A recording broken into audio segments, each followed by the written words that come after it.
नमस्कार, मैं सुनील आप सभी का अपने चैनल SST विद सुनील में स्वागत करता हूं। आज हम लोग जानेंगे इंडो इस्लामिक जो वास्तुकला की शैली थी उसके बारे में कुछ विशेषताएं हम लेकर के आए हैं कि किस प्रकार की टेक्निक का यूज़ होता था इंडो इस्लामिक। या कहने का तात्पर्य है कि भारत और फारस का एक मिश्रण, तो इसकी क्या विशेषताएँ थी, उन इमारतों को क्या कहते थे, उन इमारतों को सजाने में किस टेक्निक का इस्तेमाल होता था, कौन कौन सी आकृतियां बनाई जाती थीं, तो आज हम लोग उसके बारे में जानेंगे। ओके, और कुछ एक महत्वपूर्ण इमारत के बारे में भी जानेंगे। तो कंटेंट समझ में आए तो चैनल को जरूर सब्सक्राइब करें। तो बात करते हैं इंडो इस्लामिक वास्तुकला के कलात्मक पहलू। इसकी शुरुआत होती है ईस्वी की 8वीं शताब्दी से, ठीक है, जब सिंधु और गुजरात में तुर्कों का शासन स्थापित हुआ। ठीक है, कहाँ की बात हो रही है? सिंध और गुजरात में। लेकिन बड़े पैमाने पर इस वास्तुकला की शुरुआत होती है 13वीं शताब्दी के प्रारंभ से, जब दिल्ली में सल्तनत की स्थापना हुई।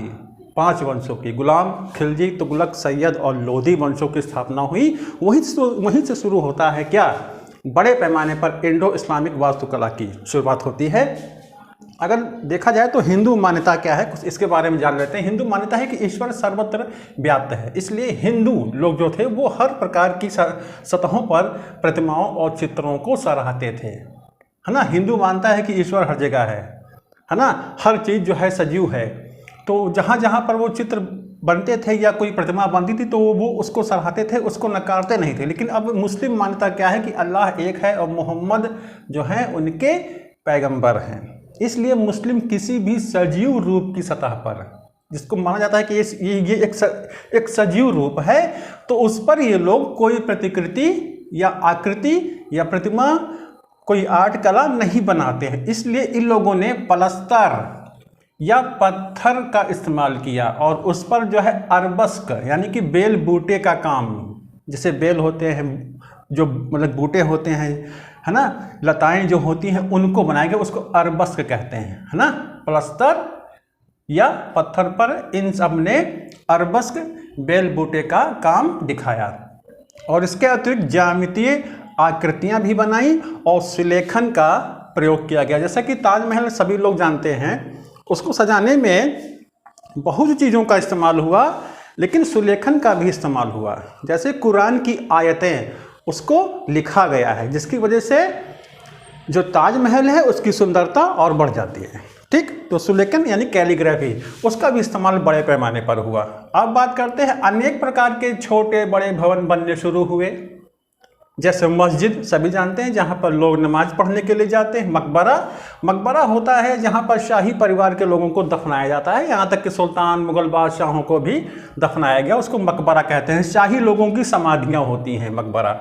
दरगाह की बात करें तो ये दरगाह क्या होता है? दरगाह होता है जहाँ पर प्रसिद्ध सूफी संत, है ना, को दफनाया जाता है, उसको, उस पवित्र स्थल को दरगाह कहा जाता है। मीनार होती है, ऊंची ऊंची मीनारें होती हैं, और इसका इस्तेमाल जो होता था जो है अजान देने के लिए होता था, है ना, कि नमाज पढ़ना है तो लोगों को आवाज़ देने के लिए इन मीनारों का चढ़ करके उस पर आवाज़ देना, इसमें मीनारों का इस्तेमाल होता था। कोई ज़रूरी नहीं है कि वो अजान के लिए ही, सुंदरता के लिए भी मीनारों का इस्तेमाल हुआ है। जैसे कुतुब मीनार है, ताजमहल के किनारे किनारे जो है 4 जो मीनारें बनी है। जैसे गोल गुंबद की भी बात करें तो उसके किनारे किनारे भी 4 इमारतें बनी हैं, तो उसको मीनार कहते हैं, ऊंची आकृति।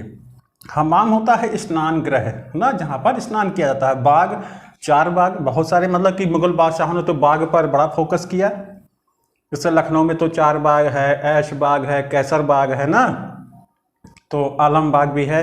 तो इस प्रकार से इन लोगों ने बाग पर बड़ा जो है वर्क किया। मदरसे बनाए गए जहाँ पर शिक्षा मिलती है, स्कूल, सराय, जहाँ पर यात्री लोग रास्ते में जो आते जाते थे वहाँ पर रुक करके आराम किया करते थे। और इन सब चीज़ों को, मस्जिद को, मकबरा, दरगाह, मीनार, हम्माम, बाग, मदरसे, सराय, इनको सजाने के लिए जो है शासकों ने या जो उनके साथ में आए थे उन लोगों ने भारतीय जो मंदिर परंपराओं की कई चीज़ों को अपनाया है। जैसे तोरण द्वार, जैसा कि सभी जानते हैं, तोरण द्वार किसको कहते हैं? प्रवेश द्वार को ना। जैसे सांची का स्तूप, तो उसमें चार चार जो है तोरण द्वार बने हैं। लिंटल का प्रयोग हुआ है, तोरण द्वार, लिंटल का प्रयोग हुआ है, घंटी का प्रयोग हुआ है, जंजीर के नमूनों का बड़े पैमाने पर इस्तेमाल किया गया इन इमारतों में। अब बात करते हैं कि शैलियाँ कौन कौन सी थी। तो शैलियाँ कई प्रकार की थी। जैसे शाही शैली की बात करें तो ये सल्तनत काल में प्रचलन में थी। प्रांतीय शैलियाँ जो कि सल्तनत काल में ही थे प्रांत, मांडू, गुजरात, बंगाल, जौनपुर में अलग अलग प्रांतीय शैलियों के तहत कई सारी इमारतें बनाई गई। जैसे बंगाल में छोटी सोना मस्जिद, बड़ी सोना मस्जिद, जौनपुर में जौनपुर की अटाला मस्जिद। तो इस प्रकार से बहुत सारी इमारतें बनाई गई प्रांतीय शैली के अंतर्गत। इसके अलावा मुगल शैली थी जिसका प्रचलन दिल्ली, आगरा और लाहौर की इमारतों में देखने को मिलता है। दक्षिण भारत में दक्कनी शैली का प्रचलन था, बीजापुर और गोलकुंडा का ना। तो ताजमहल, बहुत सारी कुतुब मीनार, सबके बारे में बहुत लोग जानते हैं। तो एक विशेष इमारत के बारे में हम लोग जानेंगे, जैसे गोल गुंबद। जी हाँ, ये एक मकबरा है ना। ये किस प्रकार की इमारत है? ये एक मकबरा है। इसका निर्माण मोहम्मद आदिल शाह के द्वारा कराया गया, जो कि आदिल शाही वंश का एक शासक था, जिनका शासनकाल था 1626 से 1656 तक, है ना। ये इन्हीं का एक मकबरा है।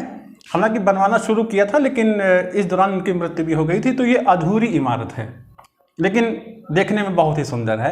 ये एक मकबरा है। ये कहाँ पर है? ये बीजापुर में है, जो कि बीजापुर जिला है, जो कि कर्नाटक राज्य में पड़ता है, दक्षिण भारत में। विशेष क्या है इसका? इसकी इस इमारत की कुल ऊंचाई जो है वो 200 फुट है और दुनिया का दूसरा ये सबसे बड़ा मकबरा है। बात करेंगे तो गोलाकार ढोल और गुंबद इसकी विशेषता है। गोलाकार ढोल का मतलब है एक इस प्रकार की आकृति बनी है जिसको ढोलक कहते हैं, है ना। और जैसे ये है ढोलक गोलाकार, और इसी के ऊपर वो गुंबद टिका हुआ है। तो एक विशेष सुंदरता देखने को मिलती है इस गोल गुंबद में, इसीलिए इसका नाम पड़ गया है गोल गुंबद। ठीक। और किस पत्थर का इस्तेमाल हुआ है? तो है स्लेटी बेसाल्ट पत्थर का इस्तेमाल हुआ है। तो ये था आज का अपना कुछ महत्वपूर्ण इंडो इस्लामिक वास्तुकला के बारे में कुछ फैक्ट। कैसा लगा कमेंट करें। तो मिलते हैं आपको नेक्स्ट वीडियो में। धन्यवाद।